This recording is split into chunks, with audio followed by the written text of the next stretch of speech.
Hi, good evening, everybody. Thanks for joining the session. I'm Shakil Basha Pogaku, WATS president for last year and this year.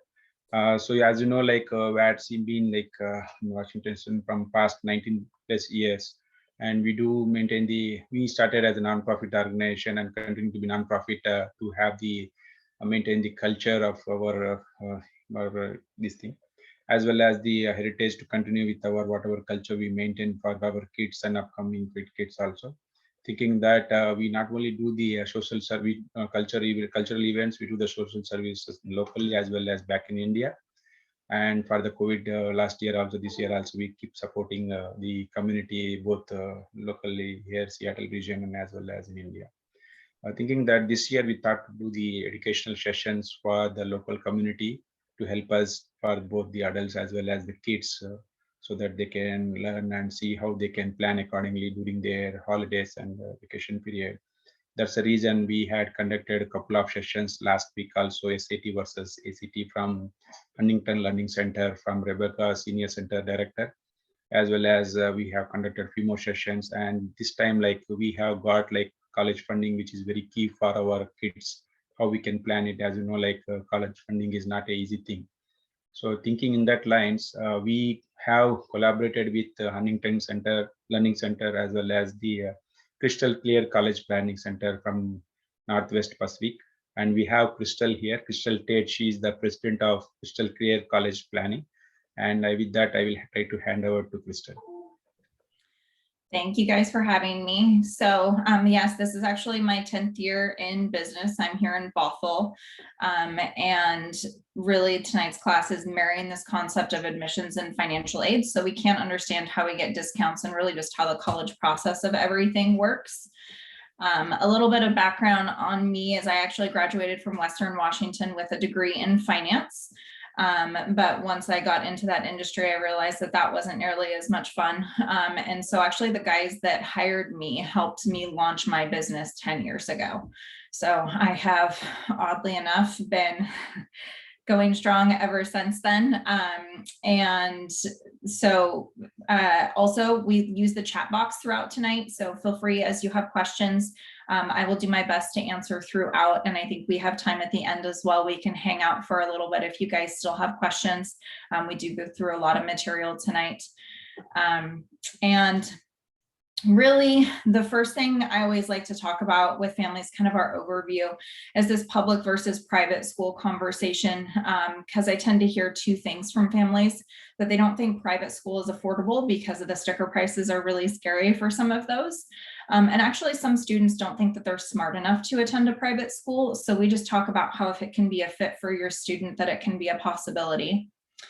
And then the two big components of this are what we call student positioning and financial positioning. So they kind of are what they sound, all of that stuff that makes up our kid, and then wanting to match that with the best fit schools where we have an opportunity to get money and discounts. So like I said, we're going to go through both of those in depth. And then I do have some case studies to put everything together for you guys so you can see how it works. But I do always like to hear from you guys first and how much you think college costs. These numbers are usually all over the board from people. So throw it in the chat box for me and let me know whenever I talk about cost. So I'm clear, I talk all in: tuition, room and board, books, miscellaneous expenses for 1 year at a public school. How much do you guys think it's going to go for? And this is average across the nation, of course. I think it varies from state to state, but average, I think, if you are a local, it is different. And if you're a non-local, then you have a different tag. You are 100% correct. Yes. And so, yeah, and I see you guys putting some in the chat box. The average is around that range that you just said, was 27,000. So kind of UW pricing. But you're right. If you look at some of the UC schools, those are up to $60,000, $65,000 a year in terms of their sticker price.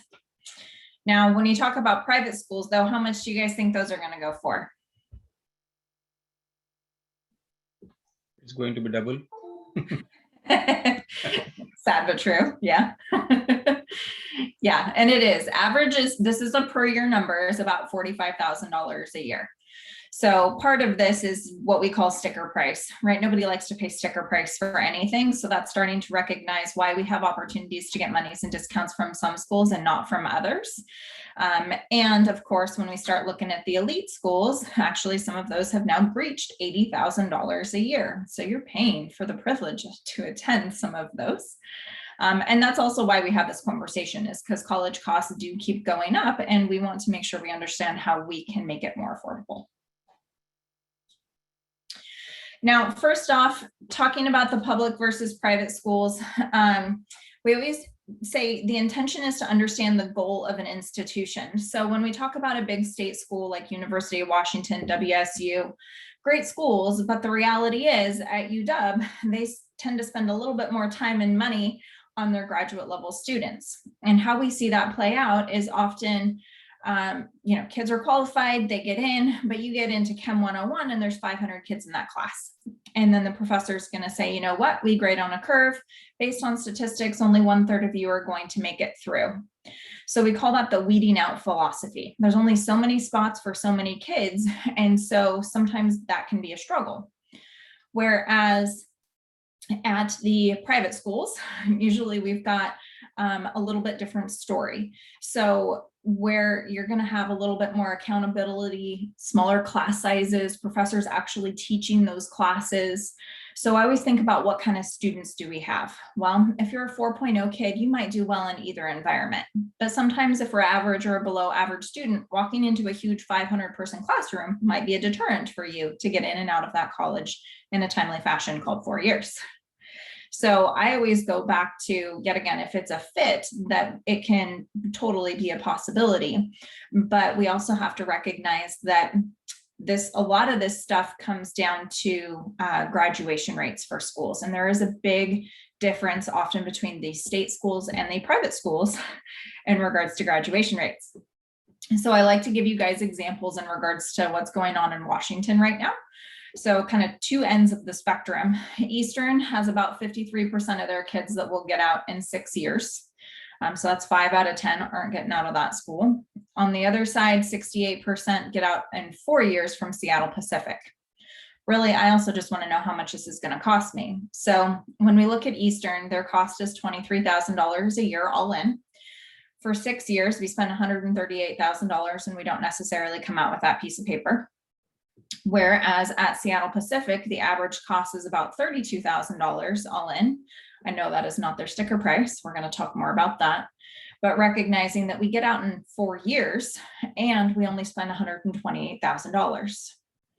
So part of what I always tell people is just because a school originally looked cheaper doesn't always mean it is the cheapest school on the list by the time you are done. So part of the job is understanding, yet again, where we have the best opportunities in terms of the best fit schools academically and financially are willing to give us the discounts. And our intentions are always to say we want to get a private education at a public education price. Sometimes we can do better than that.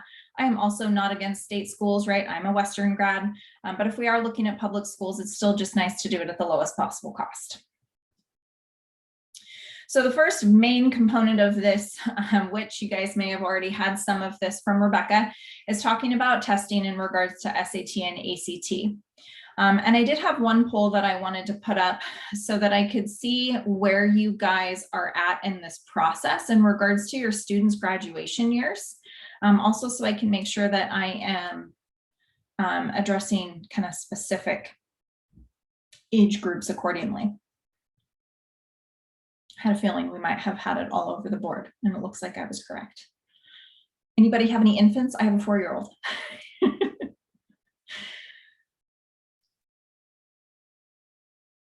It's like a lot of middle schoolers.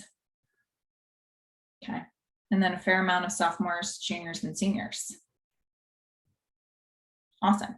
Okay, so let's just save that so we can refresh. So part of the SAT and the ACT aspect is that the colleges don't care which one you take, whether it's SAT or ACT does not matter to them. Part of this is always just understanding The challenge right now, especially with COVID, especially for those that are coming into junior year or those that are about to be seniors, the question I always get is, Crystal, well, do I really have to? And part of that is, if you guys have been talking with Rebecca, you may already be doing tutoring in regards to that, which is great. For those that are younger, usually at the end of sophomore year, I have kids start with what we call an SAT-ACT diagnostic test. So it's one 3.5-hour exam that splits the results to SAT versus ACT. So we see what a student's aptitude is at that point in time. Usually we say end of sophomore year because of the math that they are in. At that point, most kids are going to be completing Algebra 2. But if you finish it earlier, I have some kids that will even start considering kind of which test as early as freshman year. But the point is, you want to just pick which one you have the aptitude for, and then you're studying and putting that effort into it accordingly.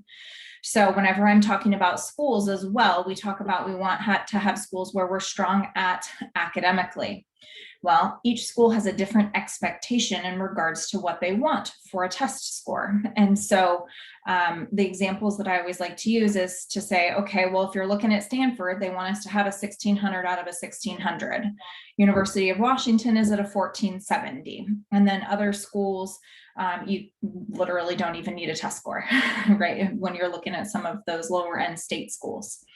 But that also starts to give a student a drive and an ambition to study towards that test, because the reality is, if they say, hey, I really want to go to Gonzaga and Gonzaga wants me to have a 1420, and then you start to have a better idea of what you are actually studying towards. Now, the kind of the sweet spot that I think that students can be in terms of kind of creating opportunity for themselves on their score is at about, I'm going to say, a 1250 to kind of a 1450 on the SAT. And then roughly the equivalent of that is going to be about a 27, 28 to a 32 on the ACT. And obviously the higher you get, the more opportunities we're going to have, where yet again, we're going to be in the top of the incoming freshman class based on what that college wants of us. Now, really, the tests are a lot more similar than they used to be in the past. So whenever I have a kid do a diagnostic test, usually the thing that I will hear from them is one just made more sense to me than the other and how they asked the questions. So when it comes to ACT, it's a little bit more straightforward, kind of knowledge-based. And then when it comes to SAT, sometimes it's the figuring out the questions before you can actually answer. So that's kind of that clarity in terms of, yeah, which one am I really good at?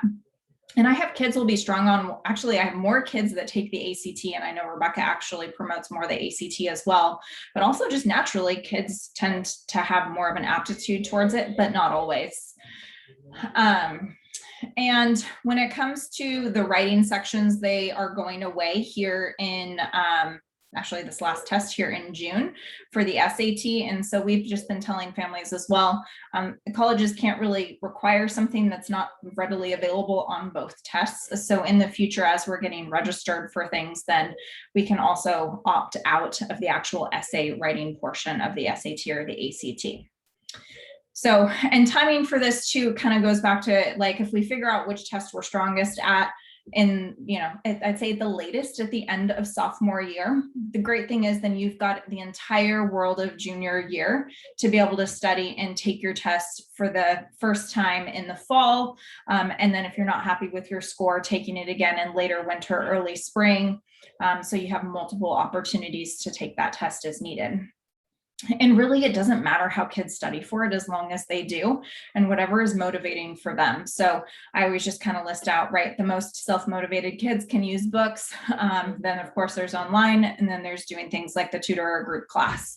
And so as long as they are putting that time and effort in, I usually always quote Rebecca from a session I chit-chatted with her a long time ago, was telling people, well, she says that if you put in 10 hours of study, that's kind of like the minimum expectation to try to get your ACT up by 1 point. So then we can start to do the math in regards to how much time our kiddos should be putting in based on the goal score that they want to get to.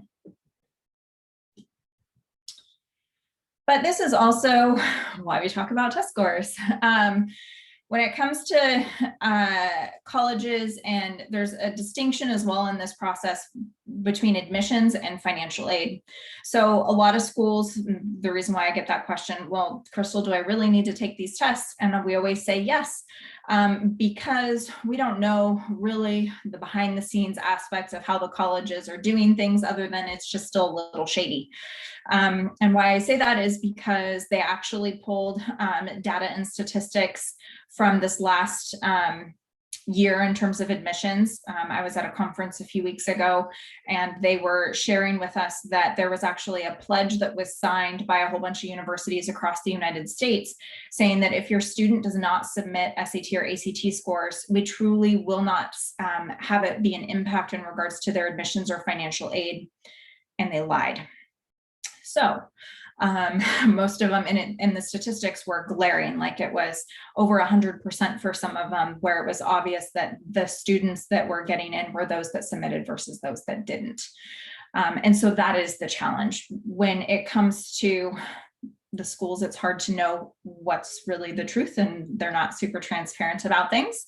But also, this has always been this way. 10 years that I've been doing this, and this article kind of explains that to that sense, is Claremont McKenna is a school down in California, and a college administrator resigned because they got caught faking an SAT score for the school. So then you kind of go, well, why in the world would somebody risk their entire livelihood just to fake an SAT score? Oh, well, it makes them look better in the marketplace, in US News and World Report and Princeton Review, and that often makes alumni happy, and happy alumni donate money. So it's this vicious cycle when it comes to the universities. So that's part of when you are helping to bring up their incoming freshman class with your academics, then the colleges are more willing to return in favor, giving us money and discounts. And so that is the relationship of understanding as well. If schools are going test optional for this next year, is also possible, right?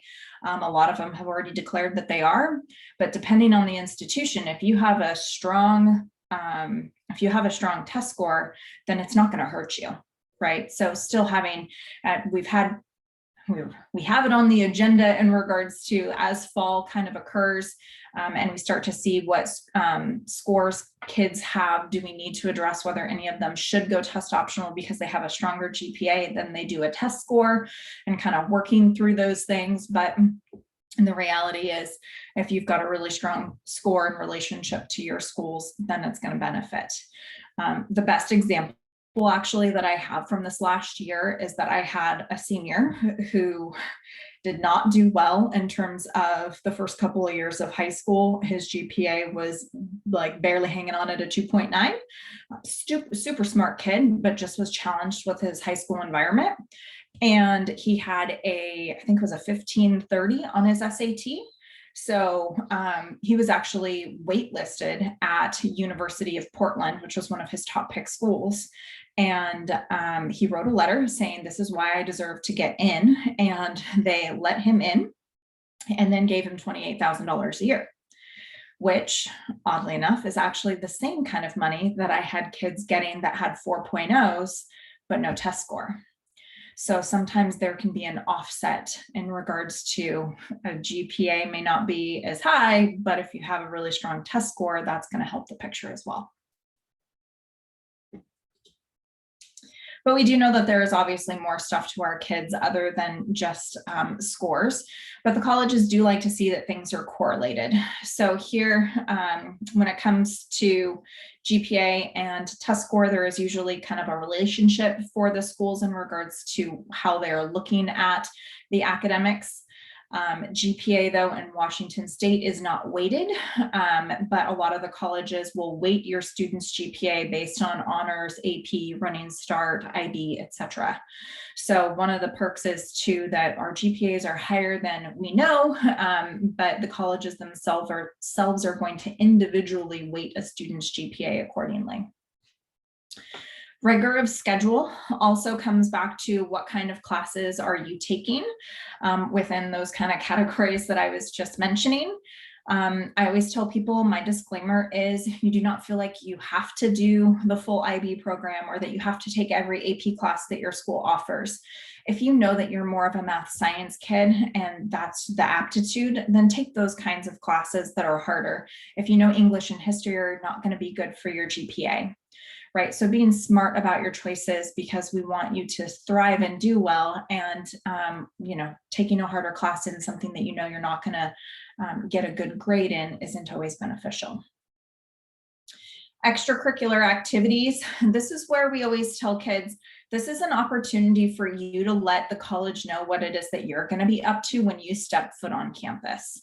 So the challenge, of course, has been everything has been kind of shut down because of COVID, but I've had some that have still been really kind of industrial, right? Like they're going out and they're figuring some stuff out, whether it's online, or actually had a kid that who's going to be a senior this year who went and got a part-time job essentially at a law firm. He started out as an intern and then they hired him because he was doing such good work and he's interested in going into the law field. And so, you know, thinking about how we can engage with the things that we are interested in, I think is always a really great idea. But also recognizing that when we're looking at the activities that we can do, they don't always have to be school sponsored, right? And having that variety and depth for us to get to explore what we're interested in is always great. Diversity is where we have to also open up the box, because this is not just ethnic diversity, this is also geographic diversity. I regularly will have a couple of kids every year that will consider looking at the Midwest and the East Coast in regards to schools. And often that can come with incentives financially. Really, the Pacific Northwest, we don't have a ton of universities. And then I call it the wasteland. And then we've got a boatload in the Midwest and the East. So part of that is recognizing that the colleges over there are super happy and excited to try to get kids from Washington. But depending on the school will depend on our opportunity for the discounts. And so just recognizing that is a strong possibility. Student interest, I think of college as a business. So when it comes down to this whole process, for colleges, they like to see that our kids are interested and engaged, but the reality is you can also just be an application. So we like to be somewhere in between. And I always tell kids, you know, I know, you know, if we get a chance to go visit some schools, that's really great. But part of this is, you know, they're tracking. If you're looking at their website, if you are doing stuff on their social media, if you're engaging with the admissions rep, if you're talking to a current student, a lot of that is all part of their whole system. And actually there's universities, they have their own essentially customer management system, and you guys are the customers. So recognizing that that level of touch points can be super beneficial for a school.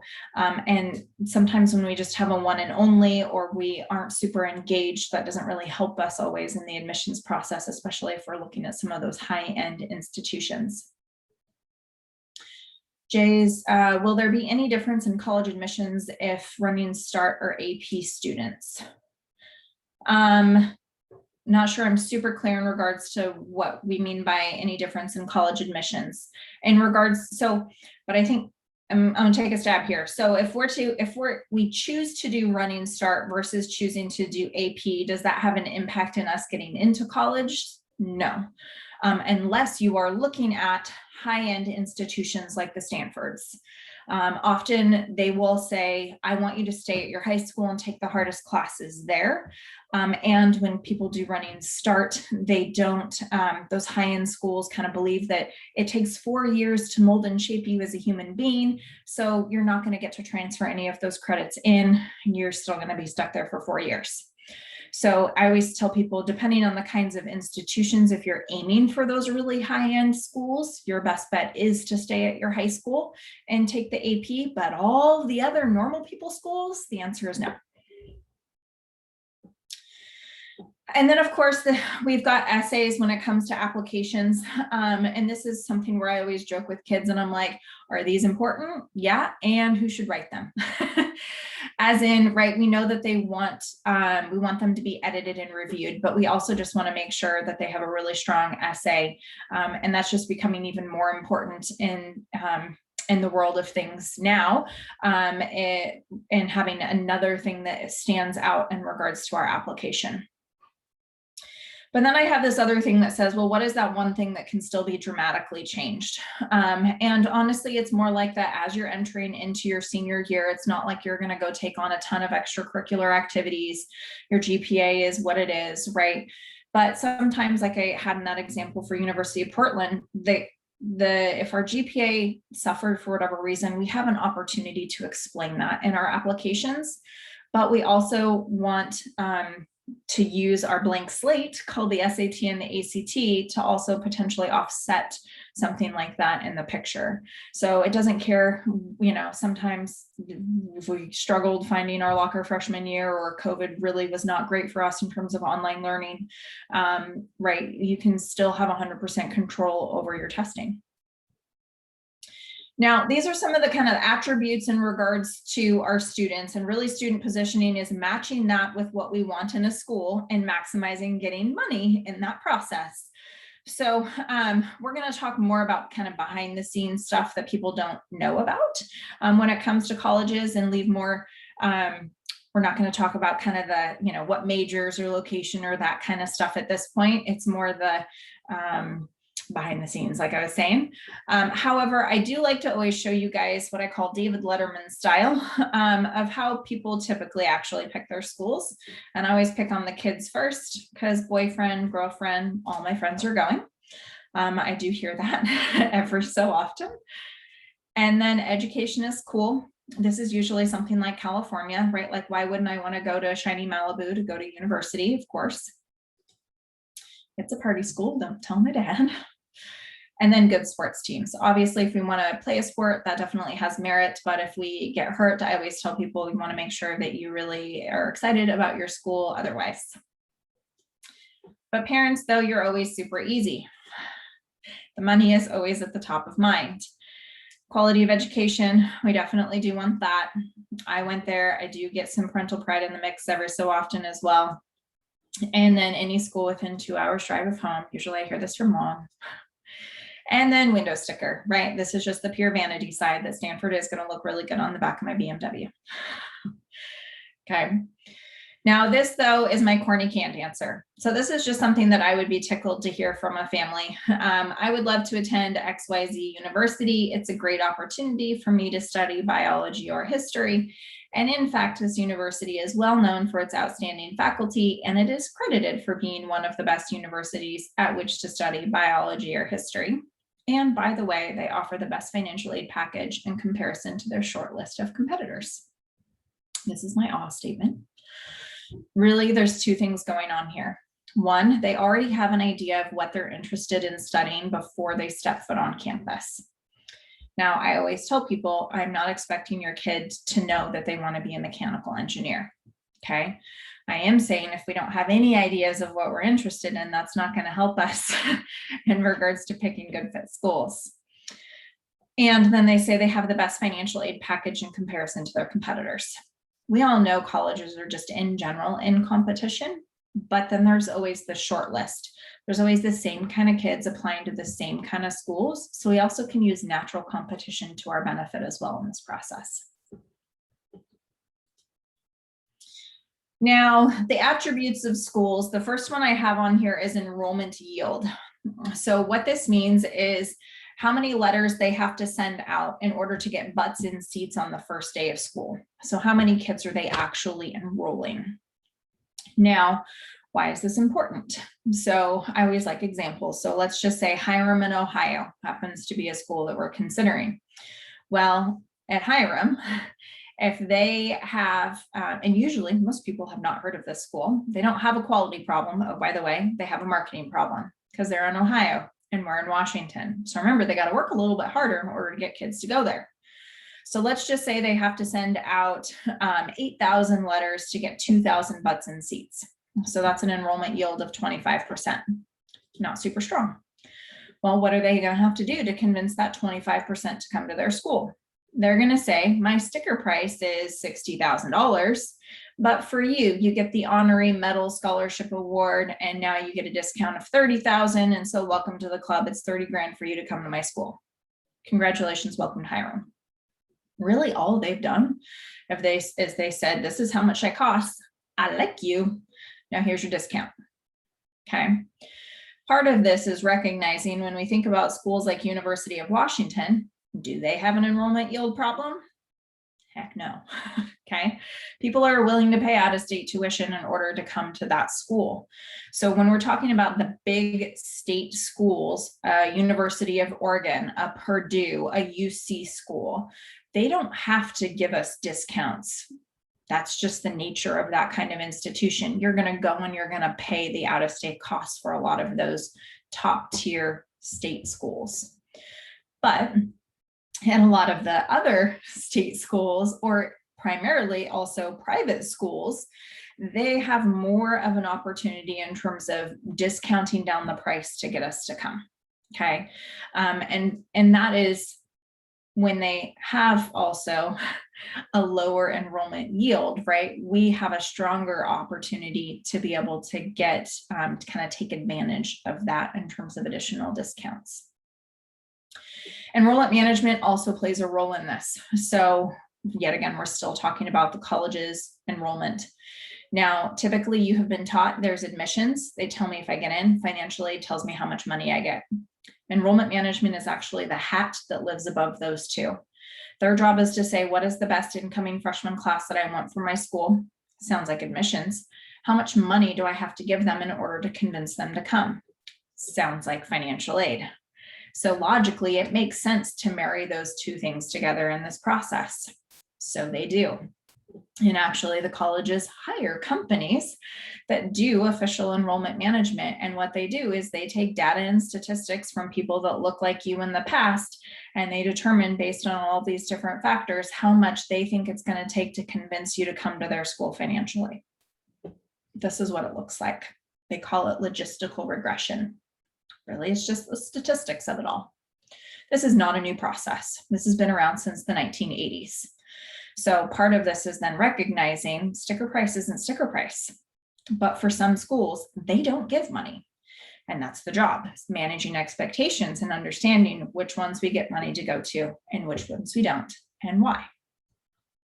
Because of course, the whole thing is we want the college to give us that big fat discount and want our kid badly enough in order to do that. And this is the rule of thumb that I have in this process. Our goal is always to be at the top 25% of the incoming freshman class based on what that college wants our kid to have academically, whether it be GPA or SAT and ACT score. Okay, that is going to put us in that best position to then maximize, yet again, making the college look better in the marketplace, therefore increasing our opportunity for money and discounts.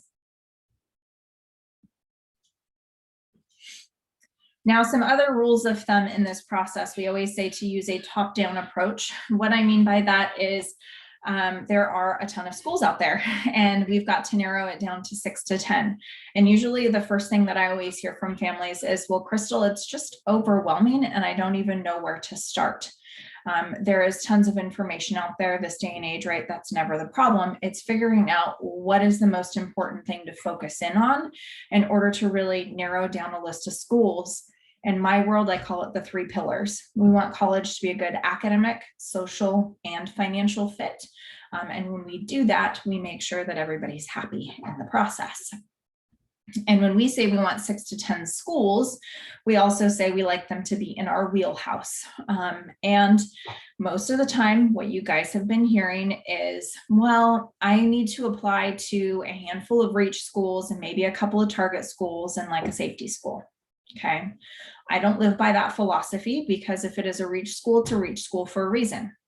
If we are barely getting in, we're not likely to get much money in order to go. So sometimes we give up one thing for another in those kinds of instances. So, and I'm not here to kill dreams, okay? If you have a reach school or 2 on your list, that's totally fine.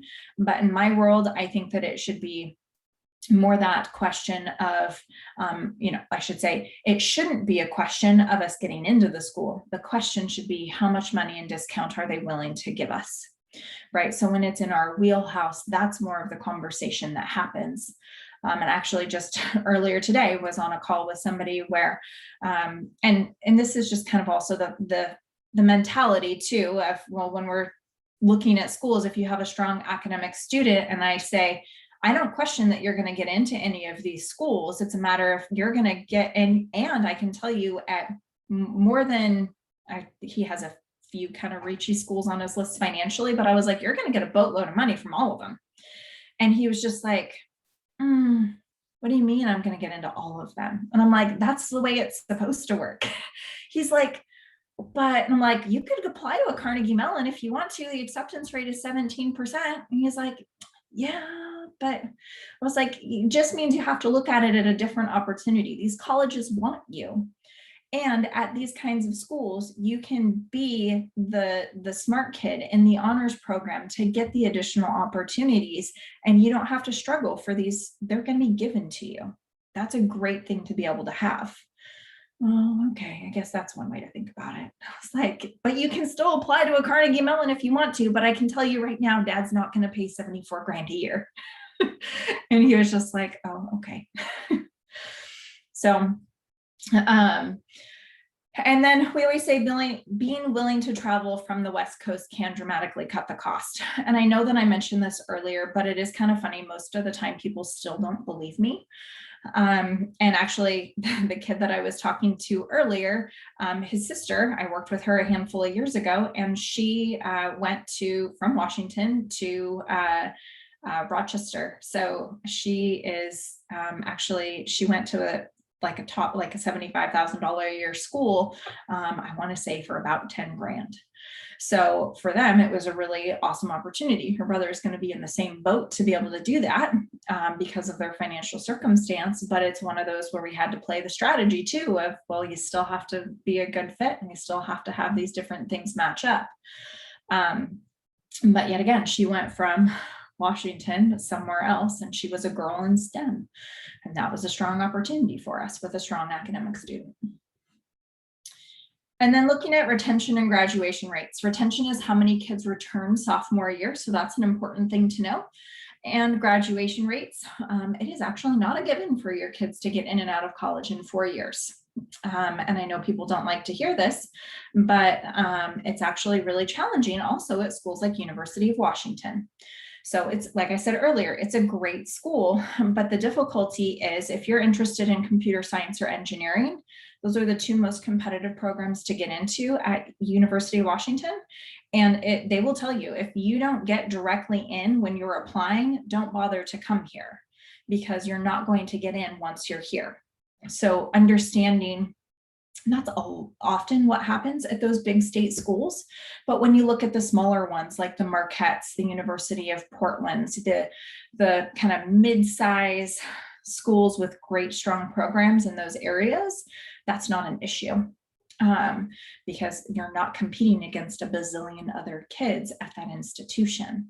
So often, and if you're not getting into your major, right, you're going to either change schools or you're going to stick around longer because you're going to have to change your major to something else, right? So that's also something to take into consideration. Now more on the money side. So this is just a comic that's been running around, and we've got mom and dad going, move back home. Kids today are so lazy and irresponsible. Your mother and I started out with nothing. And we got the kid over here going, trust me, I would have loved starting out with nothing. And we know the moral to this story. The reality is we don't want our kids to be a bad student loan statistic. We hear enough about other bad things in the news. We don't need to hear about that. But I always like to tell people that when it comes to student loans, they also don't have to be bad or used in a bad way. I call it accountability. In all reality, you have an opportunity to borrow while your kid is in school for 4 years and also pay them for a successful 4-year graduation. And for some, that also extends the time that they have the ability to save and help pay more for school than they would have otherwise. So it's just kind of a strategy to be able to employ in the process with the intention of saying, I'm going to help out with X, Y, Z. Now, this is just to show you too, what are some of the college costs right now? So this does go back to an all-in number. So tuition, room and board and everything, like I was saying at the beginning. But this is the kind of the list price conversation. So here you can see on the high end, we've got Whitman is about $69,000 a year. UW is at about 28. And on the low end, we've got Eastern at 23. Most important thing on here though, is the statistic. 25% of all public college students will graduate in 4 years. National average is 6.24 years for a 4-year degree. So that is the reason why we talk about graduation rates. So obviously, if we're going to stay around for a 5th or 6th year, that's going to cost us more. Now, the good news is there is money out there. The bad news is people do lose out on it in a couple of primary ways. One is not filling out financial aid forms correctly.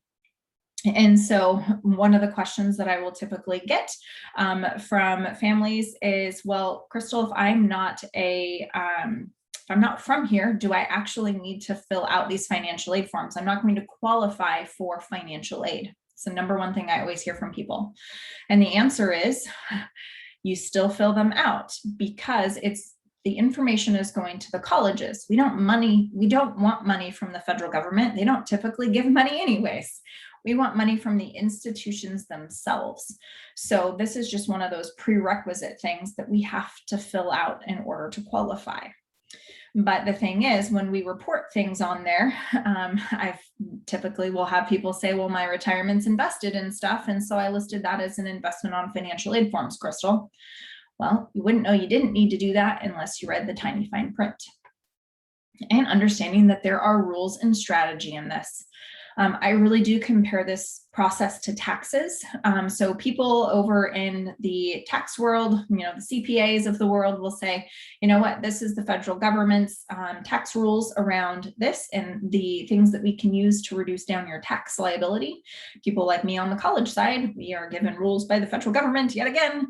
And our job is to say, hey, now how can we reduce down your college liability, right? Using the strategies that they have, they allow us on that side.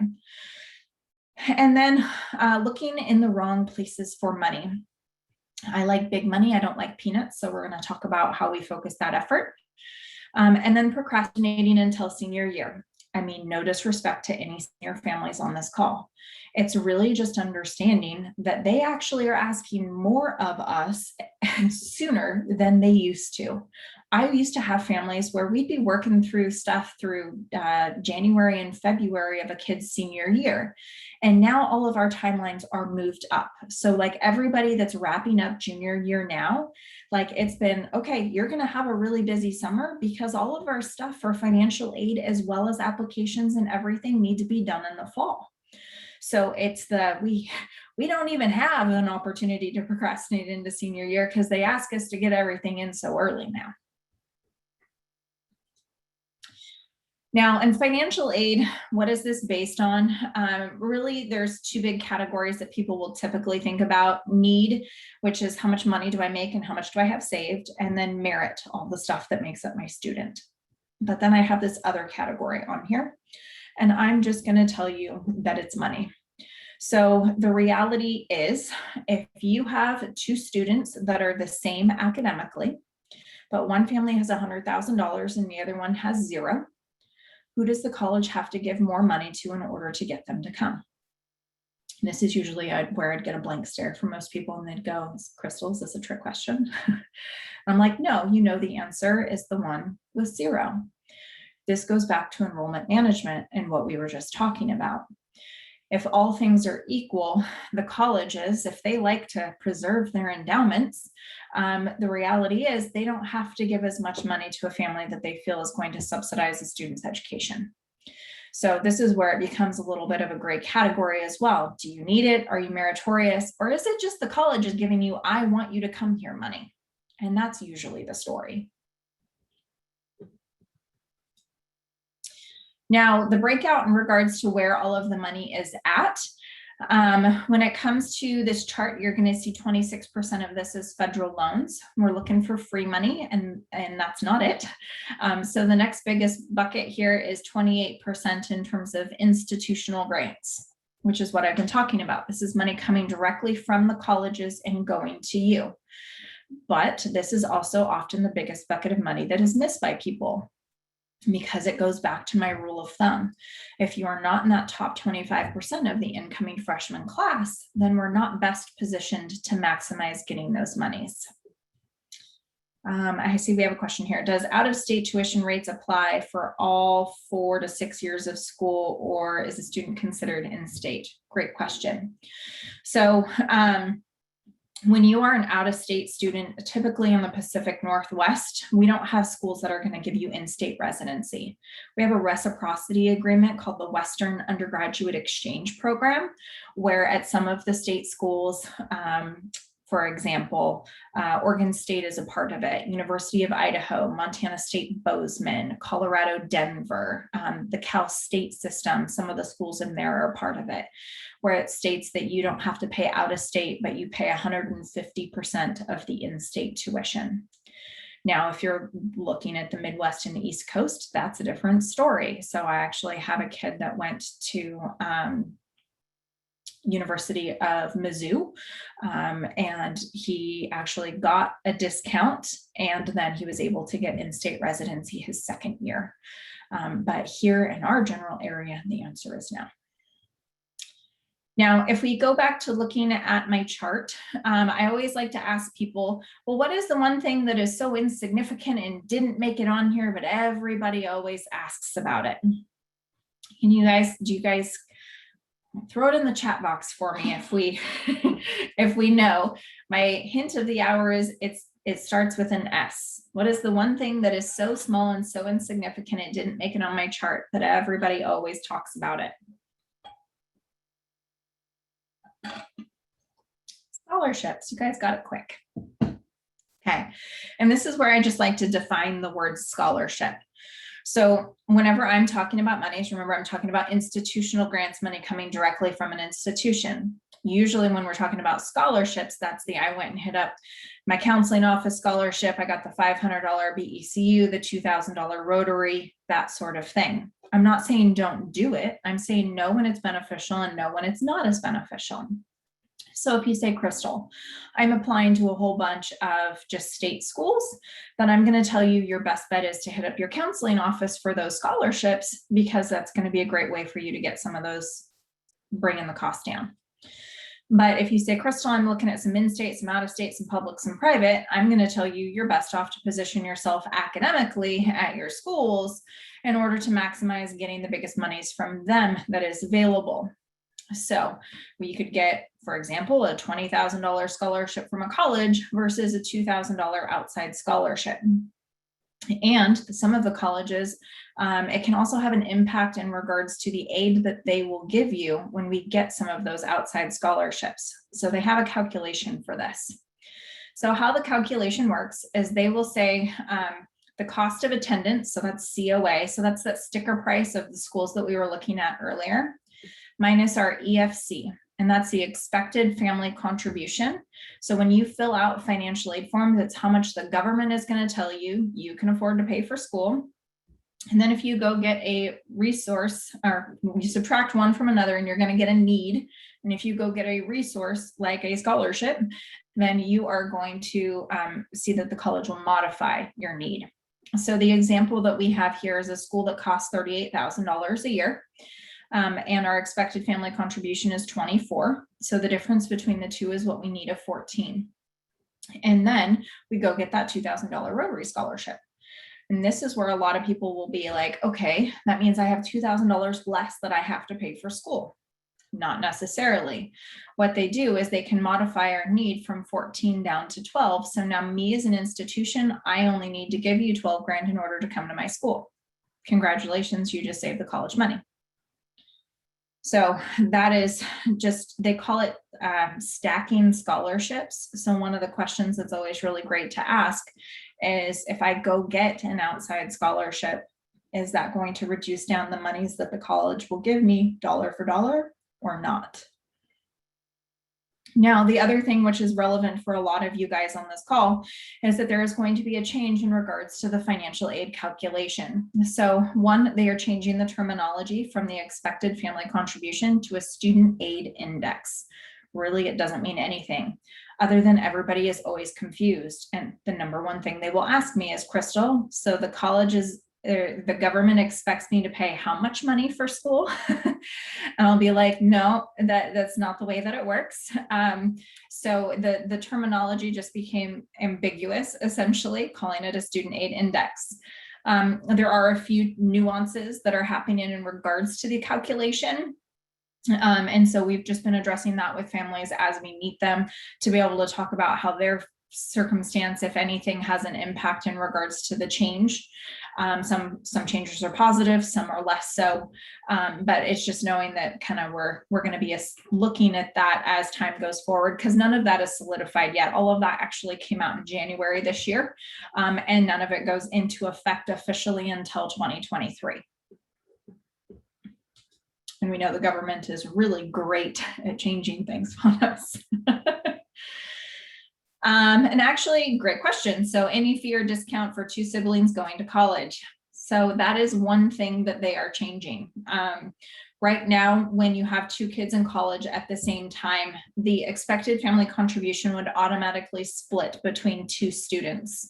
So let's just say it's $30,000 a year, but you have 2 kids in school. So it's going to be $15,000 per kid for still a total of $30,000 per year.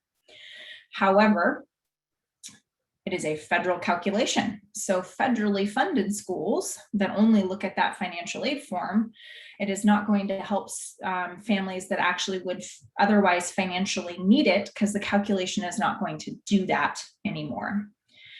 So this is kind of the silliness. In the financial aid world, there is financial aid discretion.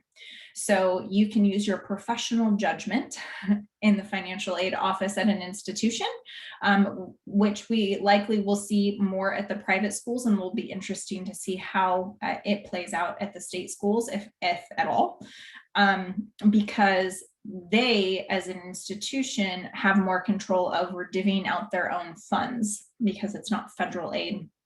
And so as an institution, say a Gonzaga, they're a private school giving their own monies. And so if you have 2 kids in school, then they have the opportunity to still take that into consideration in giving their money to you. Okay. So yet again, why there's this distinction between, yes, we're talking about it's a federal financial aid form, but once it gets to the colleges, it's the college's discretion on what they're going to do with that information. So that's really the thing that we're deciphering. What is the best time for taking SAT for a 10th grader, and taking multiple SAT attempts will impact college admissions for a student? Yeah, so when it comes to if your student is wrapping up 10th grade, is typically when we will start figuring out SAT versus ACT. And the good news is the colleges don't see your scores unless you report it to them. So you choosing, average is actually 2 to 3 times that most kids will take an SAT or ACT actual exam. Okay, but the colleges only know about the ones that you tell them. So you can choose to submit all, you can choose to submit 1 out of 3. So that does not have an impact in regards to your admissions. Now, when it comes a little bit more into the financial aid forms, the first one is the FAFSA, so the Federal Application for Student Aid. The thing to understand here as well is that they do a 2-year look back in regards to your financial picture that you submitted for taxes. So for example, if you have a 2023 graduate, they are going to ask for your 2021 tax year that we are in right now. So it's always a 2-year look back from your student's graduation year. So and that also comes back to the whole strategy side of things. Do we have stock options? Do we have things that selling of investments and stuff that's going to hit our tax returns? Can we wiggle some of those things around at all? Is it going to help us to make us what we affectionately call looking dirt poor on paper when it comes to financial aid? And reporting, especially in that first year, if possible, we like it to be as low as we can if we have some of those things that we can wiggle around with. And then the other financial aid form is what we call the CSS profile. This is just a more in-depth look at a family's financial picture. This is also more college specific. And yet again, it's just another way that the universities are assessing other components of our financial picture that aren't represented in the FAFSA. And then if you start looking at those high-end schools like the Stanfords, they're going to give you the pleasure of filling out a third institutional specific financial aid form. So just know in this process, depending on your school, there can be up to 3. And then of course, there are college specific scholarships. The best example I think in Washington State is WSU. So when you actually fill out their application for admission in your portal is a scholarship application. So this is what a lot of people don't know as well. Most scholarships are hosted in a university somewhere because they'll say, hey, I really want to give money to WSU's communication department. Okay, so now people are giving money to the college themselves. And now there is one form to fill out at the college to be able to put you in for all of those monies. That happens a lot at the state schools. And then if we have businesses, if we're divorced, there can be a lot of different things that can go along with it. Remember, my rule of thumb is that you always fill out financial aid paperwork. So whether you are a citizen or not does not matter in this process, because remember, this is just information that is getting reported to the universities, and the universities are going to determine whether we do or do not get money. Okay. And I always tell people, even if you have the pleasure of a high 6-figure income, as most of my families do, then it is also not just like a throw in your hat, I'm not going to fill out financial aid forms, because yet again, I have families that make, I've had families in the past that have made $1 million a year. And as long as we're picking our colleges right, then we're getting the monies and the discounts. And I think I had another question pop in here. Running Start versus AP students, will colleges prefer student one over the other? Only if you are looking at the elite institutions will that become an impact. So if you're looking at some of the Stanfords of the world, then they're going to want your kid to take AP instead of Running Start. Now, here is an example. It says private versus public. It could say private, private, public, public. Really, it doesn't matter. This is just starting to understand that if we actually do need it based on the financial calculation that the colleges use, then we also want to make sure that we're getting that money from an institution. And some schools give more and some give less. So here you can see the school costs $30,000 a year. This is expected family contribution for this family was $10,000. So the difference was what they needed of $20,000. The school gave them 100% of what they need, 80% in the form of free money, 20% in the form of a loan. So when we added all back up, it was $14,000 for originally a $30,000 a year school. On the other hand, the school looks cheaper at $18,000. Our EFC stays the same, so we only need 8, but then the school only gave us 50% of what we needed. This is what we call gapping. They shorted us what we needed in order to go, and then what they did give us was only $2,000 in free money and then $2,000 in the form of a loan. So when we add it all back up, the $18,000 school actually cost us more at $16,000 in comparison to the other one. So I always tell people, just because it looks cheaper does not always mean it will be the cheapest school on your list by the time you are done. So part of this, yet again, I reiterate myself a lot, making sure you have schools where you are the best fit academically, and the ones where we have opportunities to get the money based on our financial picture is how we're marrying this process together. Let's see, we've got our college costs different for citizens and non-citizens. No. So if you are living here in the United States, that is the beautiful thing. It's just understanding that distinction between some schools are going to give us, it's the kinds of schools that you choose. So the best examples that I can give of this, which in my world makes sense to me, and if it doesn't make sense to you, I understand.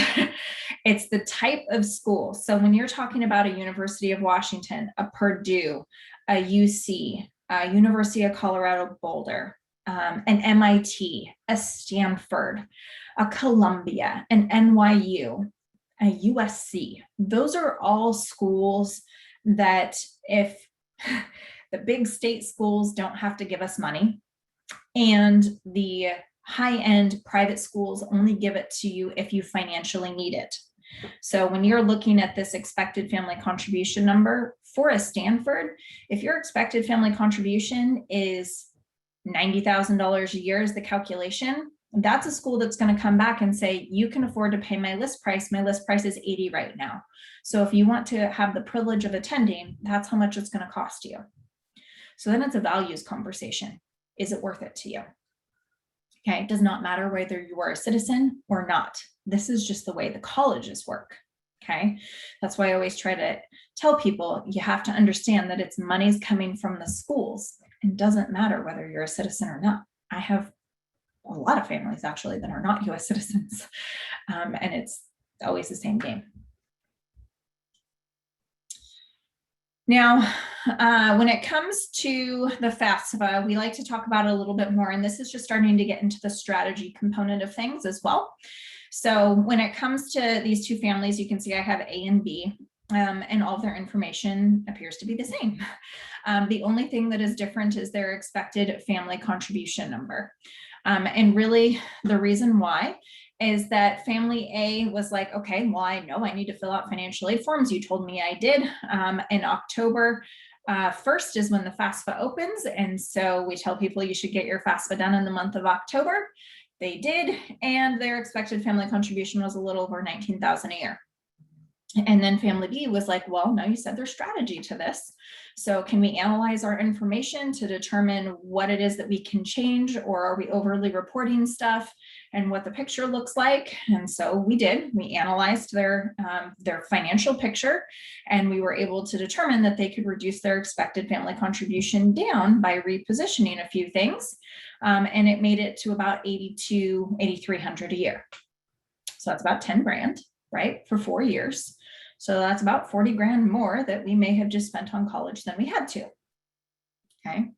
So, and the biggest thing is this right here is just because you're, and I will tell you, if you have a decent income, then your expected family contribution number will be high.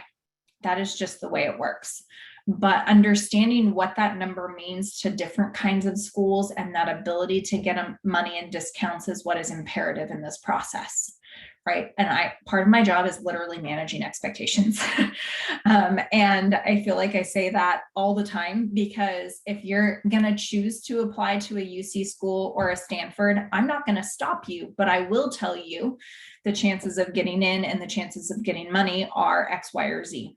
And usually at those kinds of schools, it's not high. So that is part of that, is just knowing, yet again, do you find value in spending $60,000 to $80,000 a year for some of those schools? If the answer is yes, fine. If the answer is no, or we want to make it more affordable, I'm going to show you what other kinds of schools we should be looking at that then are going to be a better fit for that.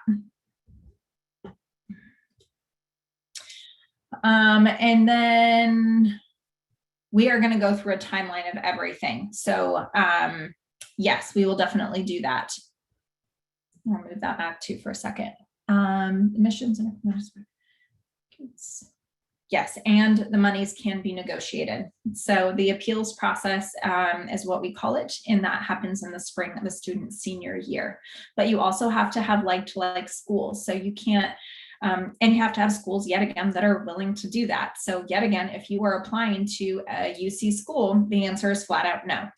Okay, so yet again, certain kinds of schools, we have that opportunity. And the more that we have, like I was saying earlier, some of that natural competition with the similar kinds of schools, and we get competitive offers, that winds up being super beneficial as well. And then who determines EFC? How do I calculate it for my family? Oops. So,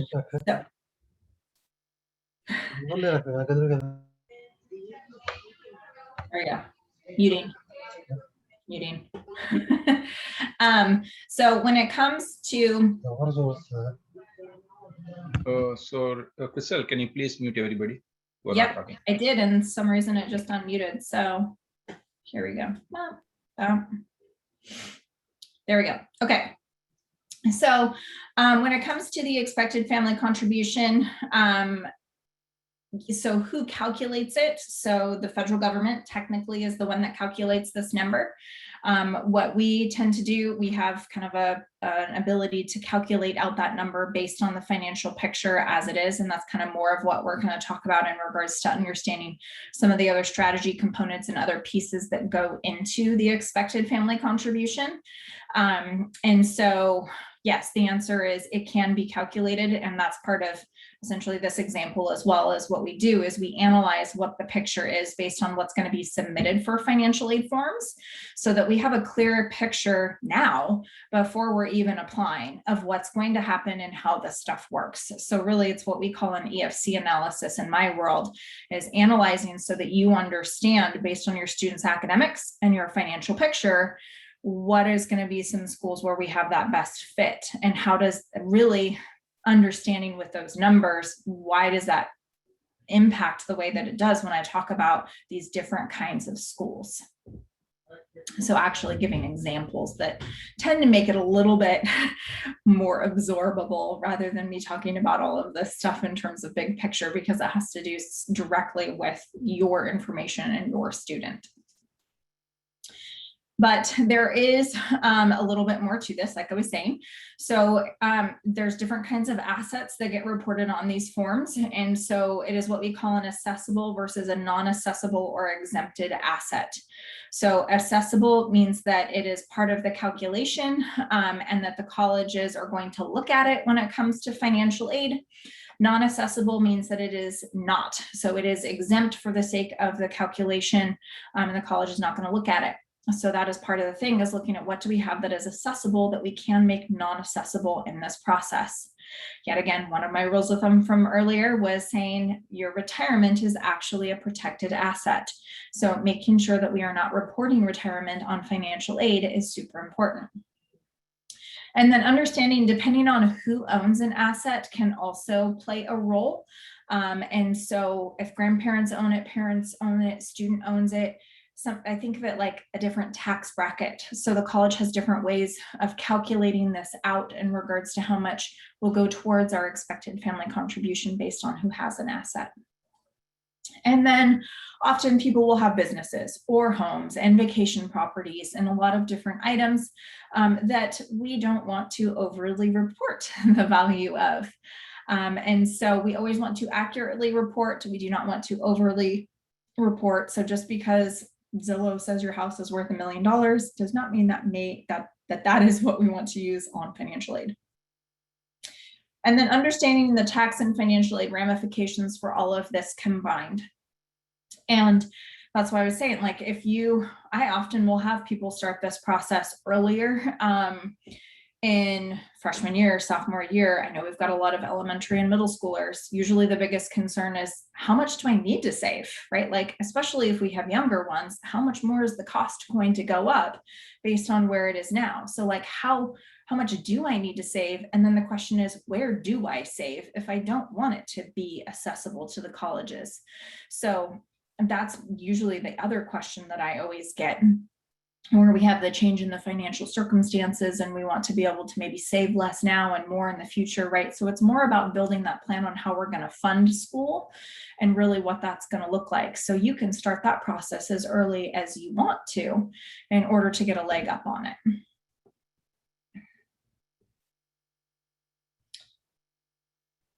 I just saw we had a direct message. Do we also need to pay donations to the college at the time of admissions as we do now while joining a school? No. Unless, and this is more a matter of, I totally had a varsity blues moment when you actually said that, which if you guys, I don't know how much you are in tune or heard about the USC scandal, but the varsity blues aspect of if you want to give the college a boatload of money, then we can find a side door in order to get you in. Well, in general, some of those high-end schools, they've always kind of played by those rules of if you want to make a very large donation, then we can be convinced to get your kid in. But I don't play that game. And I think of it more like if in your heart you love a school and you want to give a small donation, great, but is that going to make or break your kid getting into an institution? No. Yes, the recording will be shared. It will be getting sent out after class tonight. And then without knowing who will give what, should kids apply to a mix of state and private universities? Yes. We do, but we also do know who's going to give what. That's part of why I joke with people that I have a job, is because a lot of this is overwhelming and a lot of people, you know, it's data and statistics, and I've just been doing this for so long that I make it look easy when I talk about it, and that's because this is what I live and breathe, guys. And so part of this is, I kid you not, based on a student's academics and a family's financial picture, I can pretty much tell you what range of cost different schools are going to fall into based on what I see. And so that's part of that conversation of like, hey, if you want to look at these kinds of schools, you can, but this is how much it's going to cost us, right? So we're managing that expectation.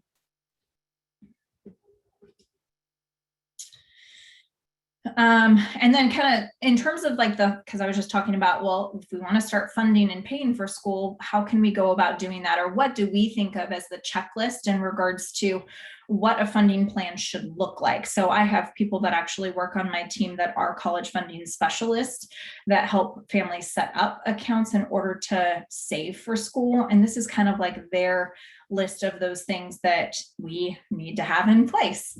So we always say it's nice when our money grows tax-free, and it's also nice when we don't have to pay taxes. We don't need to give the federal government more than we need to.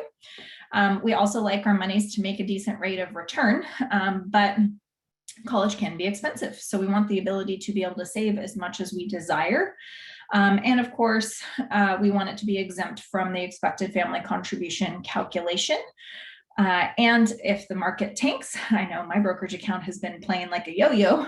It's one of those where you start to say, well, I don't want to lose my money because I need it there specifically for this purpose of helping to pay for college. So making sure that that's going to happen. And then of course, having use and control of our monies, right? So if we don't need it all for college, you have it for retirement, right? And that's part of why we always talk about things the way that we do, because often people will think, I need to save into the GET program, or I need to save into a 529 plan. Those are all accessible assets when it comes to the sake of college, and they are not going to achieve any of the things on this list. But that is what we are taught. And so this is where if you don't need that money for college, then you shouldn't get punished for having to take that out. You should be able to have it for your retirement or whatever other use that you want to have it for. So these are the things that we start to walk through in regards to actually building a plan on how we're going to effectively pay for school and achieve the goal in the long term. Timeline. Let you guys look at that. I just got another question here too. What are the challenges of choosing Running Start generally that a student can come across? Yeah, so I was actually a Running Start student, so I can attest to this personally. When it comes to those kids that really love their high school and they like to be a part of sports or activities and that sort of thing, they want the 4-year high school experience. Those ones don't usually do well in Running Start. So if kids are like, I want to be more challenged, I don't feel like my high school is challenging enough, I want to go take different classes because my high school doesn't offer classes that I'm interested in, those are often reasons why they will. And if a student is just kind of more driven to also save some time in terms of credits of how much they could take within Running Start versus what they could do as AP at their high school, that can be a driver for some as well. But is only effective, it is effective, like I was saying, at some schools and not others. The high-end institutions, that does not save us time. And so usually I call it more of a social component. Do they have friends that are doing Running Start and so that they want to go do it and it's okay? They are usually, when you're doing full-time Running Start, you're leaving your high school, right? Like you're going to the community college. Granted, there's a lot more kids doing it now than there were back in the day when I did. So it doesn't feel quite as weird, but if they don't have friends there, then sometimes it is. So it's more student specific for sure. Conversation we have quite a bit. Now, timeline. Granted, I know some of you are younger than this, but the first couple are really, like I was saying, for any point in time in this process, starting as young as you want. And we always say as late as, in an ideal world, junior year, talking about our analyzing our expected family contribution, understanding more on how this process works with our information, and then building a plan on how we're going to pay for school accordingly to our goals. And then on the academic side, really starting to investigate what our kids are interested in. I will also have kids start this as freshmen and sophomore. It really just depends on their mindset. Are they ready to have those conversations yet or not? Because I always tell people, I do not expect you, yet again, to know what it is that you want to do walking into a meeting. What I like is for you to be open-minded so we can start to explore what the different options are and start to have you understand what it means to study a thing to see if we really like it. And so it really is our exploration phase for kids. And then PSAT, we talk about that in junior year. If you do have a kid that's a really strong test taker, it is your opportunity to qualify for national merit. So if you have to get like high 1500s in order to get into that category. But for some colleges, they actually will give you a scholarship just for hitting that level. And so that can be an additional money opportunity. And then SAT and ACT, like I had mentioned, if we figure out whether we're stronger at SAT and ACT at the end of our sophomore year, the ideal world is that then you are taking your SAT or ACT in the beginning of junior year. And then really in our world, we say we want it to be done in junior year. So the capacity to do that is always really great. And then start doing our search for colleges, check the status of our high school path in regards to the kinds of schools that, or the kinds of classes that we are taking. Find people to write us letters of recommendation. And this is what I've been reminding all of my students of right now.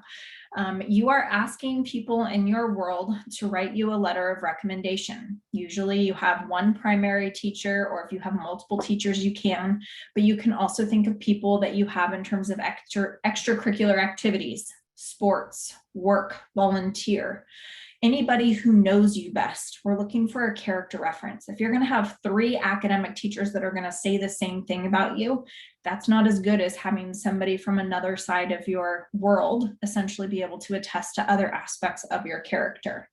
Those are going to be more well-rounded for your applications. And then start working on your resume and do some college visits. Good news is colleges are starting to open back up again, so it is a great opportunity to be able to go and see some stuff, especially if it helps your kid get clarity around the preferences that they may have or not have when it comes to a university. Like, doesn't matter if it's small or big, or if it's in the middle of the city or kind of rural-ish or a college town. And they don't often know or understand those things if they haven't seen them. So as we get an opportunity to go visit, I always think that that's really helpful. And then senior year, finish strong academically. Colleges do ask for final transcripts, so doing the best we can is always good. Doing our SAT, ACT again, usually we have up until about November of the senior year if we need to do any testing in the fall in order to make it in for early action deadlines, which is the intention. Continue to refine our college search, do more visits, And then applications. So this is my rule of thumb. If you smell turkey and you have not filled out your applications yet, that is what those 4 days are for.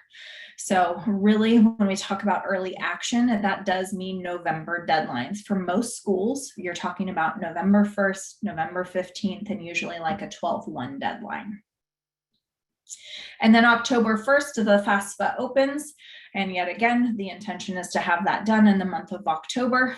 And then shortly after, we have the CSS profile and institutional forms.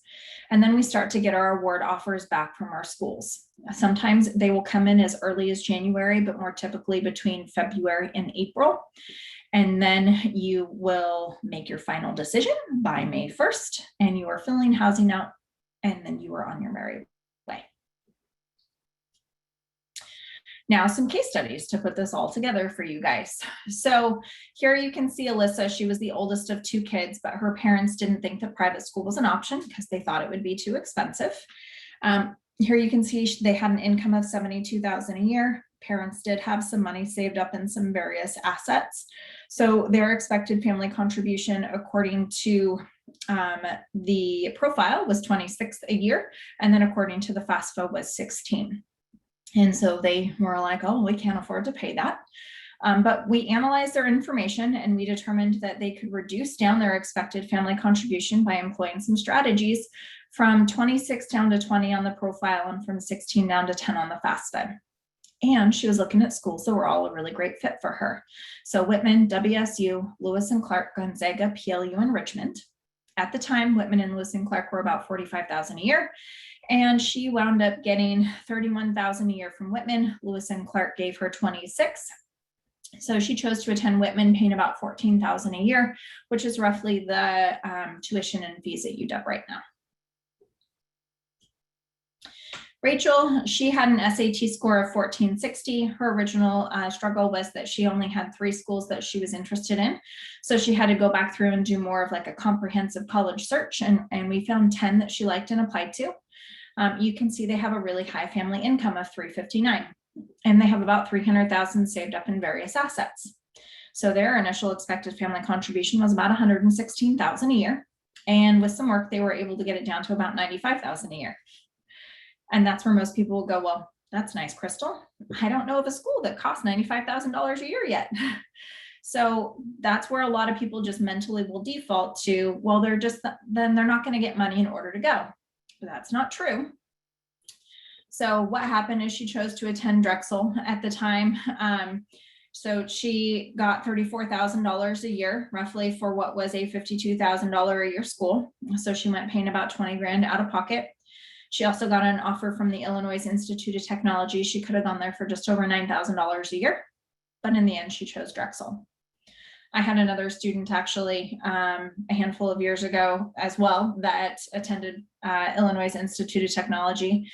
Costs had gone up, but she was essentially kind of paying room and board in a little bit. So it was about $15,000 a year. She went there for architecture. But part of that is recognizing, right? It may not always be the schools that are top of mind in terms of what you hear, right? And it's not saying it's a bad school. Actually, Illinois Institute of Technology, a really awesome school, and it has a lot of really fun programs and opportunities. The question is really, what is going to be the best fit? And recognizing that there are a lot of schools out there that don't have to be quite as expensive. But when we start looking at an award like this, I always ask people, so do you think this was a merit-based award, or do you think this was a need-based award? And people are usually like, well, duh, Crystal, they didn't need it. And I'm like, yeah, that's true. But so it's a merit-based award, but is it a peer merit-based award? And that's usually where people are like, I don't understand. Why are you asking this? And the answer is yes, we were able to reposition and reduce down their expected family contribution from 116,000 down to 95, right? And it's not so much it reduced the darn number, right? But what it did was it repositioned the monies that they had on the radar screen that the colleges was going to see, and it made it so it wasn't accessible. It was exempt for the sake of the calculation. And so if we think about enrollment management, if we've got Rachel and we've got the clone of Rachel, they both have equally high income, but one has $300,000 and the other one has $0. Who does the college have to give more money to in order to get them to come? Okay, so this is where it becomes a little bit more of that gray category. Do they need it? Are they meritorious? Is the college just choosing to give us money to choose to give us money?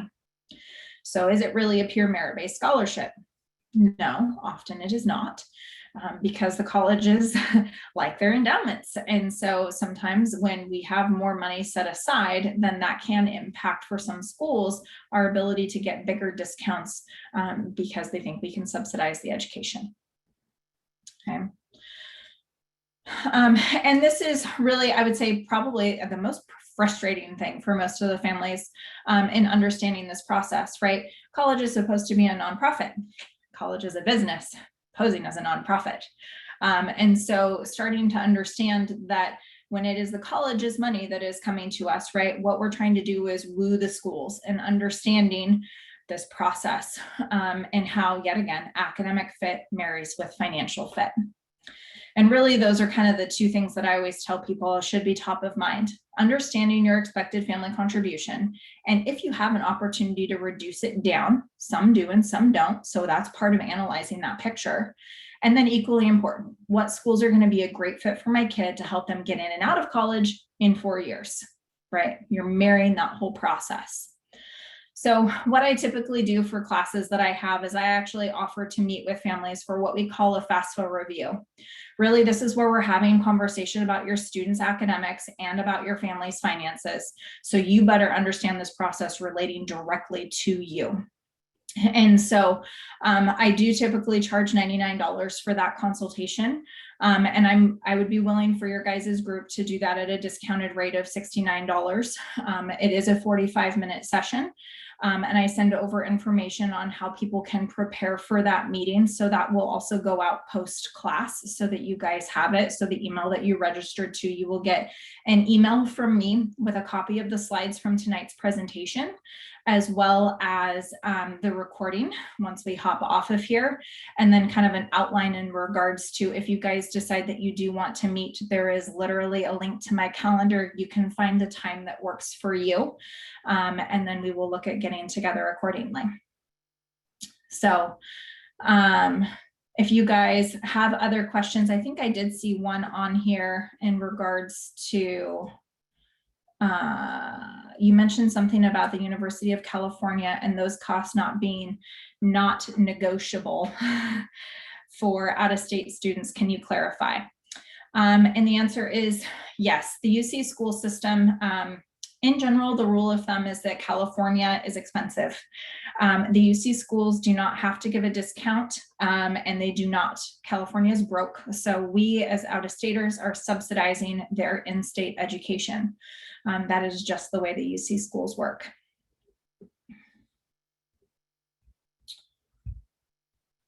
Okay, yeah, and then the other one was just, yeah, sharing directly in regards to, and if my email, my email and contact information is on the slide on your guys' screen. But if you do also have other questions that you would like me to answer, then you can also just feel free to respond back to the email that I send out after class as well, with any specific questions that you guys have. So I don't know, I know I muted all earlier. Are you able to unmute yourself, Shaquille? No, okay, here, let me unmute you. Because I think it was the only way.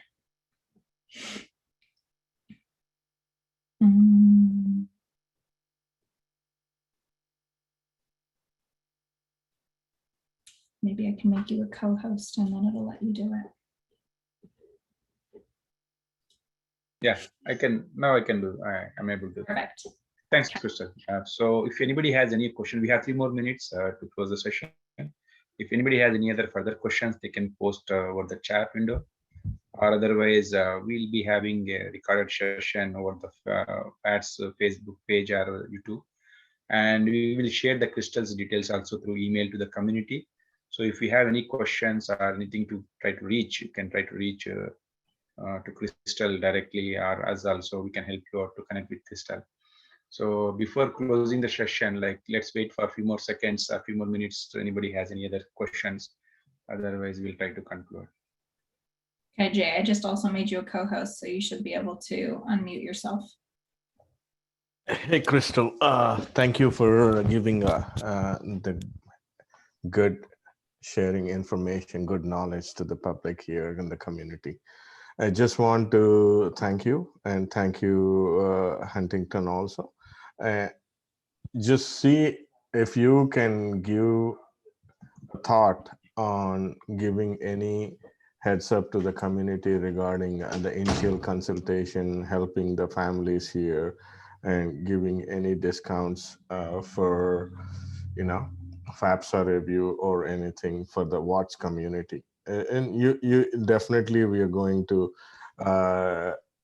be a good opportunity to bring the community together here and come to you and get the knowledge and help regarding this sessions and financial planning for the college. Also, I want to request you to see if there is any advanced session in this one that we can present it to the community regarding this, so that we can help take care of the community in the second sessions if possible. So I typically it's only a request. I'm not saying it is possible. If you can give it I or don't not. honestly, this I feel like this is kind of like that introduction class to like everything, right? Like that is the big picture process of just kind of like college in general and everything about admissions and financial aid. And so kind of leveling up in that, I actually don't have a class. I do have a free community actually that could be useful for you guys. There will be a link to that in the email that I send as well. So we do have free resources just in general that kind of outline as well what you should be doing and when in the process based on the things that I was talking about. So, and that, you guys can feel free to share however you wish. And then in regards to kind of that initial consultation for the FAFSA review, my typical charge is $99. So for the group, I was willing to do that at $69. I just need to update some information in order to be able to get that out to you guys, to be able to have an opportunity to register for a consultation. So in the link, essentially, it's all comprehensive and it has a link to my calendar, the information on how to prepare, the Zoom link, and then there's a payment link accordingly. So yeah, that if you can create a link for them to register with a WATS on the end, a small link, so they can just use and who's coming from WATS. Yeah, that's what I need to do. And then so once we get off here, I will set that up and then I will get the email out to you guys, because then the recording will have a chance to save, and then I can get all of that over to all of those that have registered, and then you guys can share it accordingly to your group however you wish. That is really helpful, Crystal. And I am in Bothell anyway, and I do meet Rebecca Huntington. So I'll try to meet you at your office sometime if you're comfortable with this COVID situations, that we can come and meet in person. Yes, that is an opportunity. I do allow that for, actually I have families coming up. One that actually, when she registered, she was like, oh, it's Zoom, but I want to meet in person. And I was like, I get it. Everybody's Zoomed out. So yeah. We just have to look at calendar. Thanks. We are getting appreciation already. Very good session, and in the chat itself, and we will see a lot of appraisal for this sessions outside of this chat also, and we will share it with you, Crystal. Perfect. Yeah, thanks, Crystal. And I know like the name what you have given to your institute, like Crystal Clear College